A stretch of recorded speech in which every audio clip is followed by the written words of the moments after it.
ನಾವು ಇವತ್ತು ಸಾರಾಯಿ ತಯಾರು ಮಾಡ್ತಾ ಇದ್ವಿ ವಿನಃ ಎಲ್ಲರಿಗೂ ಆಹಾರವನ್ನು ಸಫಿಷಿಯಂಟ್ ಸಿಗುವಂಥದ್ದು ಇವತ್ತಂತೆ ಆಗೋದಿಲ್ಲ ಅಂತ ರಜೋಕ್ರಾಂತಿಯಿಂದ.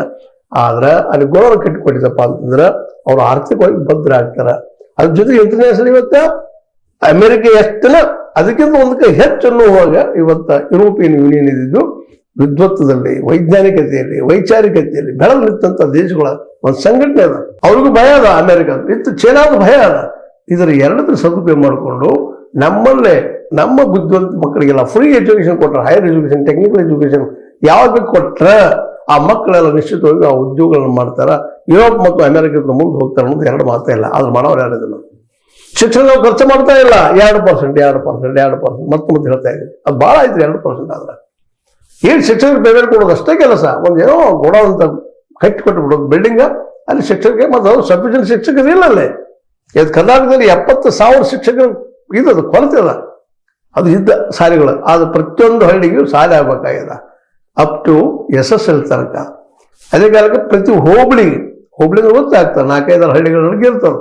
ಅಲ್ಲಿ ಒಂದು PUC ಕಾಲೇಜ್ ಆಗ್ಬೇಕಾಗ್ಯದ, ಸೈನ್ಸ್ ಕಾಲೇಜುಗಳು ಆಗ್ಬೇಕಾಗ್ಯಾವ. ಅದು ವೆಲ್ ಇಕ್ವಿಪ್ಡ್. ಯಾಕಂದ್ರೆ ಸೈನ್ಸ್ ಕಾಲೇಜ್ ಬೇಕು ಪ್ರಯೋಗಕ್ಕೆ. ಅಂಥ ಕಾಲೇಜುಗಳು ಜೊತೆಗೆ ಒಳ್ಳೆಯ ವಿದ್ವತ್ತಿನ ಜನರಿಗೆ ಸೇರಿಸಿದ ಯಾಕೆ ಈ ದೇಶ ಇಂಪ್ರೂವ್ ಆಗುದಿಲ್ಲ? ಎಲ್ಲ ಸರ್ಕಾರಿ ಇಂಜಿನಿಯರಿಂಗ್ ಕಾಲೇಜ್, ಸರ್ಕಾರಿ MBBS ಕಾಲೇಜ್ ಎಲ್ಲರೂ ಹೆಚ್ಚು ಮಾಡ್ರಿ. ಅಲ್ಲಿ ದುಡ್ಡು ಹಾಕ್ರಿ ಒಂದು 20-25%. ಈ ದೇಶದ ಶಕ್ತಿ ಅಲ್ಲಿದ. ಅದನ್ನ ಮಾಡ್ತಾನೆ ಇಲ್ಲ. ಇವತ್ತು ರೋಡ್ ಮಾಡಿದ್ರಿ, ಮತ್ತೆ ಯಾಕೆ ರೋಡ್ ಮಾಡ್ತೀರಿ ಬೇದ್ಮೇಲೆ ನಮ್ಮ ರಾಜಕಾರಣಿಗಳು? ಯಾಕಂದ್ರೆ 40% 60% ರೋಡ್ ಮತ್ತೊಂದು ದುಮ್ಮಿಡಿದ 60% ಅಂತ ಹೇಳಿ ಅಲ್ಲಿ ಲಾಭ ಹೆಚ್ಚದ.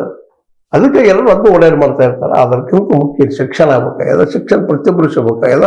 ಅದು ಹೈಯರ್ ಎಜುಕೇಶನ್ನ ಪ್ರೊಫೆಷನಲ್ ಕೋರ್ಸ್ಗಳು ಜೊತೆಗೆ ಸಂಶೋಧನಾತ್ಮಕ ವಿಷಯಗಳನ್ನು ವಿಶ್ವವಿದ್ಯಾಲಯಗಳು ಮಾಡಿಸ್ಬೇಕಾಗ್ಯದ. ನಮ್ಮಲ್ಲಿ ಸಂಶೋಧನೆ ಇಲ್ಲ. ಯಾಕಂದ್ರೆ ದುಡ್ಡು ಹುಡೋರು ಇಲ್ಲ. ಸರ್ಕಾರ ಹುಡುದಿಲ್ಲ, ಪ್ರೈವೇಟ್ದವರು ಹುಡುದಿಲ್ಲ. ಪ್ರೈವೇಟ್ದವ್ರಿಗೆ ನೋಡ್ರಿ KG ಅಂತ ಸಂಸ್ಥೆ ಅದ. ಅದೇನು ಮಾಡ್ತದ್ರಿ?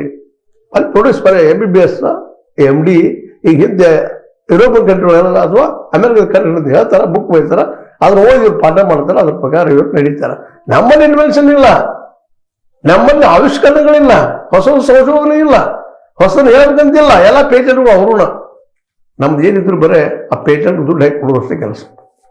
ಆ ದಿಶೆಯಲ್ಲೇ ಇವತ್ತು